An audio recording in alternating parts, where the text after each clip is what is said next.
महाड जिल्ह्याचे मुख्यालय असलेल्या अलिबाग नगरपालिकेच्या निवडणुकीसाठी भाजप शिवसेना युतीच्या उमेदवारांनी सोमवारी आपले उमेदवारी अर्ज दाखल केले। नगराध्यक्ष पदासाठी भाजपकडून तनुजा पेरेकर यांनी अर्ज दाखल केलाय। यावेळी शिवसेनेचे आमदार महेंद्र दळवी, भाजपचे युवा नेते आमदार विक्रांत पाटील, भाजपचे नेते सतीश धारप, ॲडव्होकेट आस्वाद पाटील, जिल्हा सरचिटणीस ॲडव्होकेट महेश मोहिते, महिला जिल्हा अध्यक्ष चित्रा पाटील यांच्यासह अनेक पदाधिकारी कार्यकर्ते उपस्थित होते। याआधी भाजपकडून ॲडव्होकेट अंकिता बंगेरा यांनी देखील आपला उमेदवारी अर्ज दाखल केलाय। अलिबागमध्ये शिवसेना भाजप युतीमध्ये राष्ट्रवादीची अधिकृत भूमिका समजू शकलेली नाही। मात्र राष्ट्रवादीचे नेते ॲडव्होकेट प्रवीण ठाकूर यांची पत्नी कविता ठाकूर यांनी अलिबागच्या नगराध्यक्ष पदासाठी अपक्ष उमेदवारी अर्ज दाखल केलाय। त्यामुळे युतीपासून राष्ट्रवादी दूर राहील असं दिसत आहे। शिवसेना ठाकरे गटाकडून 2 उमेदवारांनी उमेदवारी अर्ज दाखल केले आहेत।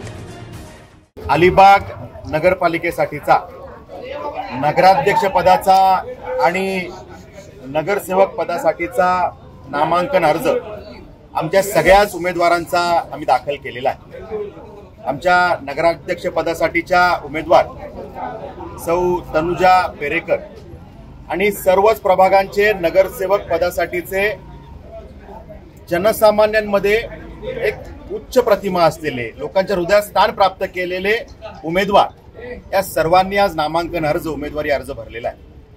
अर्ज भरण्यासाठी आमचे सन्माननीय आमदार महेंद्र शेठ दळवी, आदरणीय आस्वादजी पाटील, आदरणीय आमच्या चित्राताई पाटील, महेशजी मोहिते, हर्षल पाटीलजी, खरं तर सर्वांची नावं घ्यावी लागतील, पण आमच्या भारतीय जनता पार्टी आणि शिवसेना युतीचे सर्व प्रमुख पदाधिकारी आणि मान्यवर या नामांकन अर्ज भरण्याच्या या कार्यक्रमाला उपस्थित होते आणि त्यामुळे खूप जोश आणि जल्लोषाने हा अर्ज या ठिकाणी आम्ही दाखल केलेला आहे।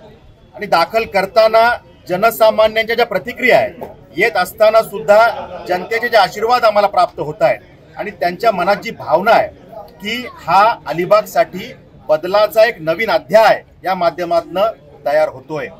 आणि अनेक वर्ष काही जणांना संधी देण्याचा प्रयत्न या ठिकाणी झाला, पण ज्या काही अपेक्षा अलिबागकरांच्या होत्या त्या पूर्ण होताना मात्र दुर्दैवानं दिसल्या नाहीत। आणि त्यामुळे तनुजा पेरेकर आणि त्यांची संपूर्ण टीम, सर्व सहकारी यांच्या मागे ताकदीनं उभं राहावं हा संकल्प आता अलिबागकरांनी केलेला आहे। आणि त्यामुळे आज याचा शुभारंभ झालेला आहे, आज अर्ज दाखल झालेला आहे। पुढच्या काही दिवसांमध्ये जनतेपर्यंत पोहोचून आम्ही त्या ठिकाणी विनंती करणार आहोत आणि 365 दिवस जनतेमध्ये राहणारे आमचे सगळे कार्यकर्ते हे उमेदवार असल्यामुळे आम्हाला त्या ठिकाणी संवाद आणि संपर्क हे तसं सोपं आहे। आणि त्यामुळे मला विश्वास आहे आमचे सगळे नेते या ठिकाणी सज्ज आहेत, आमचे कार्यकर्ते सज्ज आहेत आणि त्यामुळे मोदीजींच्या नेतृत्वावर विश्वास ठेवून महाराष्ट्रामध्ये आदरणीय लाडके मुख्यमंत्री देवाभाऊ आणि सन्माननीय एकनाथजी शिंदे यांच्या नेतृत्वावर विश्वास ठेवून त्या ठिकाणी केंद्रातली विकासगंगा, राज्यातली विकासगंगा थेट अलिबागपर्यंत पोहोचवण्यासाठी आता अलिबागमध्ये सुद्धा भाजप शिवसेना युतीला निवडून द्यायचं हे जनतेनं ठरवलेलं आहे आणि थेट विकासाची गंगा ही अलिबागच्या त्या ठिकाणी पदरात त्याचं सगळं विकास हा पडला पाहिजे, यासाठी जनतेनं आता संपूर्ण संकल्प केलेला आहे। मी सर्व उमेदवारांना, मग उमेदवार आमचे नगराध्यक्ष पदाचे असतील किंवा नगरसेवक पदाचे असतील, सर्वांनाच मनापासून शुभेच्छा देतो आणि या शुभेच्छा विकासासाठीच्या शुभेच्छा आहेत, या जनतेच्या कल्याणासाठीच्या शुभेच्छा आहेत आणि अर्थातच विजयासाठीच्या या शुभेच्छा आहेत।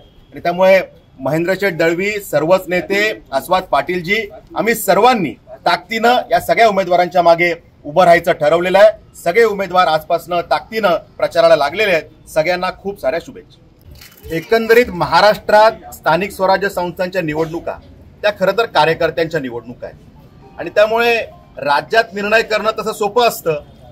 महाराष्ट्रातल्या जनतेसाठी जे भल्याचं तो निर्णय त्या ठिकाणी होतो, पण स्थानिक स्वराज्य संस्थांच्या निवडणुकांमध्ये थोडंसं हे सगळं चित्र आम्ही स्थानिक नेतृत्वाच्या हातात दिलं होतं।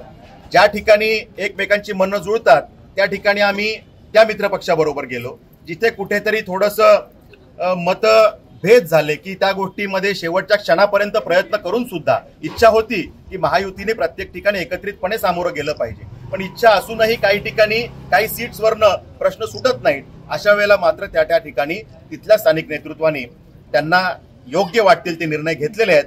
पण एकत्रितपणे या सगळ्या विषयात आम्ही सामोरं चाललोय। अलिबागमध्ये भारतीय जनता पार्टी आणि शिवसेना मिळून आम्ही ताकदीने लढतोय आणि त्या ठिकाणी मग कर्जत, माथेरान, खोपोली प्रत्येक ठिकाणी त्या ठिकाणी जे सोयीचे निर्णय आहेत ते झालेले आहेत. भारतीय जनता पार्टी आणि मित्रपक्ष ज्या ठिकाणी ताकदीने लढतायत 100% जनता मोदीजी, देवाभाऊ एकनाथ शिंदेजी यांच्या नेतृत्वावरती विश्वास ठेवून आम्हाला यश देतील ही खात्री आहे. माझ्या विधानसभेच्या मतदारसंघामध्ये मुरुड नगरपालिका आणि अलिबाग नगरपालिका आम्ही समन्वयाने वाटप करून घेतलेलं आहे आणि एकंदर शहरामधली भारतीय जनता पार्टीची ताकद बघत असताना, कारण माझ्या दोन्ही निवडणुकांमध्ये त्यांचं मताधिक्य जास्त त्या ठिकाणी होतं आणि मग समन्वय विचाराने आम्ही सीट वाटप नगरपालिकेचं वाटप केलं आणि मग नगराध्यक्ष आपण भारतीय जनता पार्टीला दिलं. तनुजाताई पेरेकरांच्या माध्यमातून आज आम्ही नामनिर्देशन फॉर्म त्या ठिकाणी भरला, ज्यांचं आता आपण खूप छान पद्धतीने मार्गदर्शन ऐकलं. तर विक्रांतजी सन्माननीय आमदार आणि भारतीय जनता पार्टीचे नेते या ठिकाणी आहेत. पपुशेच्या नेतृत्वाखाली या ठिकाणी संपूर्ण कार्यभाग सांभाळला जातो. सीताताई आहेत, आपल्या प्रियदर्शनताई आहेत, सगळेच भारतीय जनता पार्टी आणि शिवसेनेचे वरिष्ठ श्रेष्ठ ज्येष्ठ नेते एकत्र येऊन आम्ही खऱ्या अर्थाने युतीच्या माध्यमातून निवडून लढतो. आशा आहे की निश्चित परिवर्तन अलिबागमध्ये होईल, कारण अलिबागच्या नगरपालिकेच्या विकासासाठी लगभग मी 200 कोटी रुपयांहून अधिक निधी या ठिकाणी दिला आहे, जो कधी आतापर्यंत इतिहासामध्ये आला नव्हता. कारण अलिबागच्या जनतेला माहिती आहे 5 कोटी 2 कोटी एवढंच असायचं, पण 200 कोटी आता कामं चालू आहेत. आपण सगळे पत्रकार बघू शकता. आशा आहे की या कामास्वरूपात लोक परिवर्तन निश्चित करतील आणि आमच्या सन्माननीय नगराध्यक्षा तनुजाताई आणि सन्माननीय सर्व उमेदवार सदस्यांना भरघोस पात्र निवडून देतील ही अपेक्षा नक्की आहे. यूट्यूबवर सुद्धा रायगड टाइम्स सर्च करा आणि पहा रायगडच्या कानाकोपऱ्यातील प्रत्येक बित्तम बातमी.